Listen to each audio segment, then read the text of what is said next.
acsportstips.com. This is our Week 5 game analysis of the SEC game in the week. It's the 3-1 Tennessee Volunteers traveling to Athens, Georgia to take on the 5th-ranked Bulldogs. It's a 3:30 start. It's on CBS. We're going to give you the breakdown of both teams right now. We'll have our prediction Thursday morning on our website. Check it out. We have a new name, GoForThe2.com. GoForThe2.com is our new website. Check that out. We'll have a podcast of our predictions Thursday morning and a predictions page Thursday morning on our website. So let's get right into the series right now.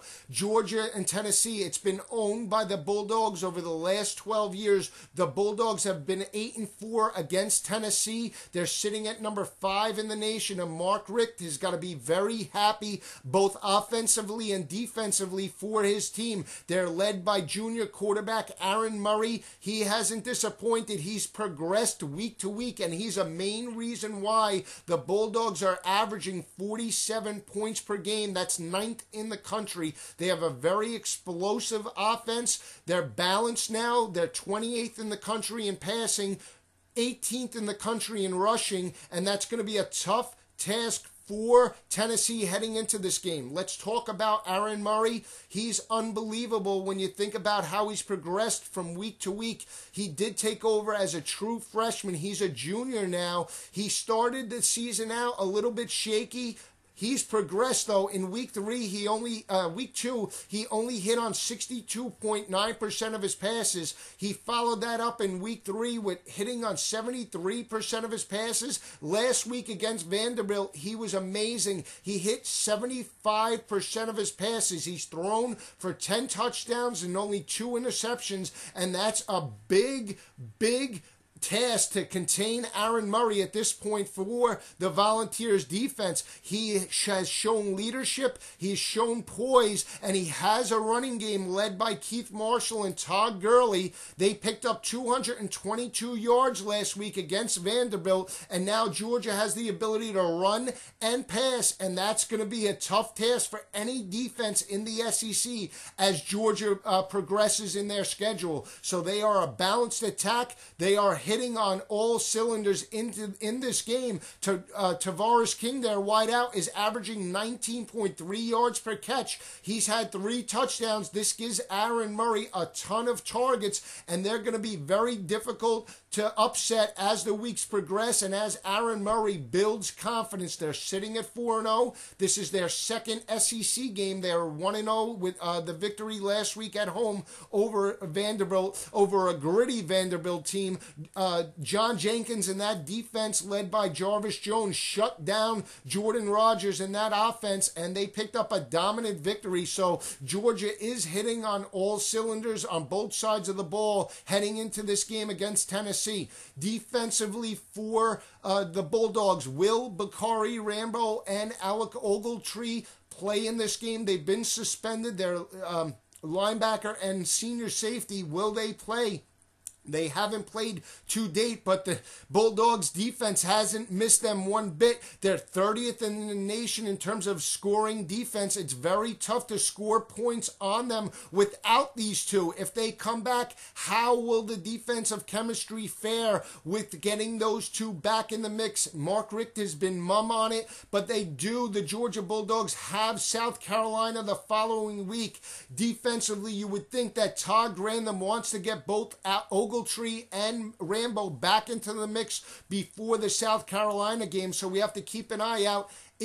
How does that break up the chemistry heading into this game if you're a Bulldog fan? From the philosophy offensively for Mark Richt and offensive coordinator Mike Bobo, I think you don't want to change anything. You're averaging 47.6 points per game. You're hitting on all cylinders. Murray has looked sharp and shown poise, and the running game between Marshall and Gurley has stepped up and now gives you multiple looks and multiple dimensions, and that's going to be be a tough task for Tennessee heading into this game. Defensively, John Jenkins is a main reason why teams cannot run against the Bulldogs. He clogs that hole. He weighs 358 pounds, and he clogs the running lanes and forces teams to get another man on him, double team, and that allows Jarvis Jones to run free and make plays sideline to sideline. It's going to be a tough task for Tennessee.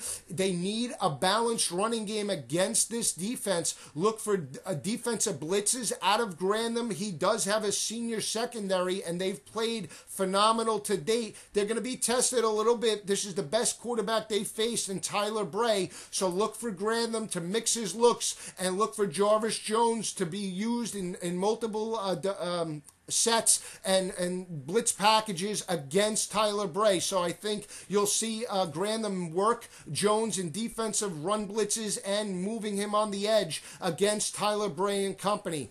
Offensively for Tennessee, it's going to be a tough task to run on this Georgia Bulldogs defense. They are very tough to run against, but they need a running game out of Rajon Neal and Marlon Lane. Signs of life last week. Rajon Neal did pick up 151 yards rushing in the victory at home against Akron. They're going to need a balanced attack. They cannot afford to be one-dimensional against the Georgia Bulldogs. You saw what happened when Tennessee fell behind 2 weeks ago against Florida. The wheels fell off at home against an SEC opponent. How will they fare against the Bulldogs? Can Tennessee play a slow tempo game? They're going to have to play that type of style against this Bulldogs defense. Can Derek Dooley and his staff do that? Because they cannot afford to get into a shootout with Georgia. We just think it won't happen. They'll lose that type of game, and they need to slow it down and get more of a balanced attack, time of possession, to keep Aaron Murray and that offense off the field. So we'll have to see how that develops later in the week for Derek Dooley and his team. Defensively for the Volunteers, they're a little bit banged up. Their sophomore safety, Brian Randolph, is out with a knee injury. They forced some other people to mix around last week against Akron. Akron ran 79 plays against the Volunteers. That's a high-tempo offense. Is Tennessee physically worn down? They had a tough game against Florida. They were winning. That's their rival. It's an SEC game. They were in that game and then lost late at home. Follow that up by a tough Akron team that was in the game. They were tied 23-23 at the half against the Volunteers, and the Volunteers had to pull away late to pick up the victory at home. Did Akron wear down that secondary for Tennessee is going to be a key question mark going into this game.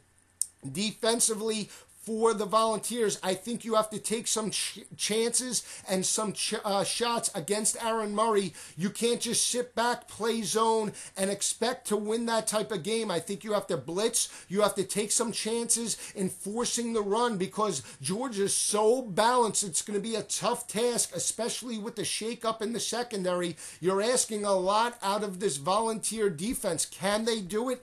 We'll see as this week progresses. We'll see, but it's going to be a tough task. There's a reason why Georgia is sitting at number 5. It's because they've dominated to date, and this is going to be a physically tough matchup for that Volunteer defense. We think that they have to take some chances defensively, and whether they can do that or not is a key question mark in this game. How will Georgia respond with the Volunteers coming to Athens, especially with South Carolina the following week? Is Georgia focused will be a key question mark as well. So we'll have a prediction a little bit later in the week. So stay with us at www.goforthe2.com.